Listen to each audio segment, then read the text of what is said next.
যে safe exit নেওয়ার কথা তিনিও উপদেষ্টা ছিলেন, তাহলে আপনি তালিকা দিন। এই সরকার নিরপেক্ষ সরকার, এই সরকার একটি অবাধ সুষ্ঠু নির্বাচন নিশ্চিত করবে। আজকে যিনি বলছেন তিনিও সরকারের একজন উপদেষ্টা ছিলেন, তো তাকে তো চিন্তা করে বলতে হবে কার সেফ এক্সিটের কথা বলছে।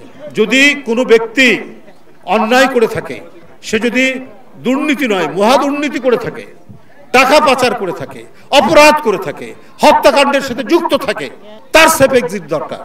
আপনি তো এই সরকারের উপদেষ্টা ছিলেন, আপনি বলেন কারা কারা এই ধরনের অন্যায় অপরাধ করেছে, তাদের সেফ এক্সিটের কথা তখন তারাও চিন্তা করবে, জাতীয় চিন্তা করবে। আমরা ডক্টর ইউনূস সাহেবের অন্তর্বর্তীকালীন সরকার সমস্ত গণতান্ত্রিক রাজনৈতিক দল আমরা সমর্থন করেছি। তিনি একজন গুণী ব্যক্তি, আন্তর্জাতিক খ্যাতিসম্পন্ন ব্যক্তিত্ব, তার নেতৃত্বাধীন সরকার, তারা ভালো কাজ করবে, এটাই আমাদের সবারই কাম্য, সেটাই হয়েছে। যদি এর মধ্যে কোনো উপদেষ্টা করে থাকে বা কয়েকজন উপদেষ্টা করা থাকে, যিনি বলছেন যে সেফ এক্সিট নেওয়ার কথা তিনিও উপদেষ্টা ছিলেন, তাহলে আপনি তালিকা দিন কারা অপরাধের সাথে জড়িত, কারা টাকা পাচার করছে, কারা দুর্নীতি করছে, কারা অন্যায় করছে, তাহলে সে কথা বলুন আপনি। আমরা তো এই সরকারের প্রতি আস্থা রাখতে চাই যে এই সরকার অন্তর্বর্তীকালীন সরকার, এই সরকার নিরপেক্ষ সরকার, এই সরকার একটি অবাধ সুষ্ঠু নির্বাচন নিশ্চিত করবে এবং তার আগে প্রয়োজনীয় যত সংস্কার, সে সংস্কারের জন্য তিনি কাজ করে যাবেন, সেটা নেতৃত্ব দেবেন। এবং এই সংস্কার নিয়ে বিশদ আলোচনা হচ্ছে, অনেক কমিশন গঠন করা হয়েছে, কমিশন এবং রাজনৈতিক দল তাদের মতামত দিচ্ছেন, তারা কথা বলছেন, এবং এটা নিয়ে আবার মনে হয় যে মানে প্রতিনিয়ত প্রায় সকাল সন্ধ্যা বা রাত্রেও আপনার এগুলো নিয়ে কাজ হবে। তাহলে আপনি এই সরকারের একজন উপদেষ্টা হওয়ার পরে যখন বলছেন, তাহলে আপনাকে তালিকাটা দেওয়া উচিত। কারণ যদি অন্তরের আলো থাকে, সততার আলো থাকে, তার বিরুদ্ধে হাজার অভিযোগ করেও তার সেফ এক্সিটের দরকার পড়ে না। বেগম খালেদা জিয়ার সেফ এক্সিটের দরকার পড়েনি, কারণ তিনি অন্তরের আলোতে চলেছেন।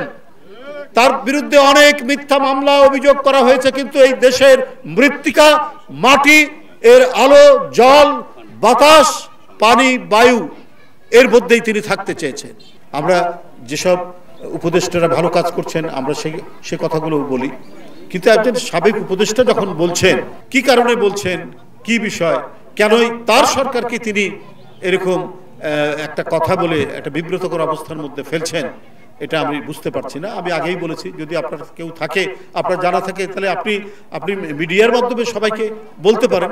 তো এইটা আমি শুধুমাত্র আপনার এই কথাটাই বলতে চাই। আমরা একটা নতুন চিন্তা, নতুন স্বপ্ন বাস্তবায়নের জন্য আমরা কাজ করছি। আপনারা জানেন আমরা এটার জন্য দলের পক্ষ থেকে 31 দফা দেওয়া হয়েছে। এর মধ্যে আমাদের ভবিষ্যতের করণীয় কি, সেই ভীষণটা এখানে তুলে।